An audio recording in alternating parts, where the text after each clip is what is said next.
అత్తగారు బాబు ఏ లక్ష్మమ్మ కేశపల్లి 11 ఇయర్స్ కింద సెంట్ వేసారు. ఆ తర్వాత మళ్ళా 4 ఇయర్స్ కింద 2 సెంట్లు వేయబడింది. 2023లో బైపాస్ సర్జరీ జరిగింది సార్. బైపాస్ సర్జరీ జరిగితే మేము 18 తారీఖు రోజు ఆమెకు దమ్ము రావడం, చాలా భీమస్థంగా దమ్ము వచ్చింది. ఆ దమ్ము వస్తే మేము నవాబేట్ ఉన్న ఎంబీబీఎస్ అంబికా డాక్టర్ దగ్గరికి వెళ్ళడం జరిగింది. అక్కడ జరిగితే ఈసీజీ తీసారు. ఈసీజీ ఇస్తే మేము కొద్దిగా కండిషన్ సీరియస్ ఉంది, మీరు తొందరగా సంగారెడ్డి పలానా హాస్పిటల్కి ఉందని మాకు చెప్పి అడ్రస్ కార్డ్ ఇచ్చి ఫోన్ నెంబర్ ఇస్తే మేము ఇక్కడ ఈ వీళ్ళని సంప్రదించినాం. మేము నైట్ 2 గంటలకు ప్రైవేట్ హాస్పిటల్కు సంగారెడ్డికి రావడం జరిగింది. ఇక్కడ డాక్టర్ అనిల్ కుమార్ సారు వచ్చిన 10 మినిట్స్కే పేషెంట్ని తీసుకొని ట్రీట్మెంట్ చేయడం జరిగింది.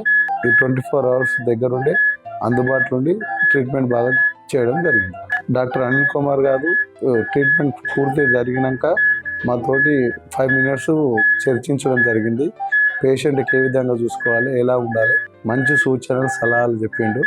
ఆయన మాట భావంతో మంచిగా నచ్చింది. మళ్ళా మేము 10 డేస్ తర్వాత ఇది హాస్పిటల్కు రమ్మని కూడా చెప్పడం జరిగింది. చాలా మాట ముచ్చటగా చక్కగా ఉన్నది. మనం అనిల్ కుమార్ సార్ గారికి ధన్యవాదాలు తెలుపుతున్నాం.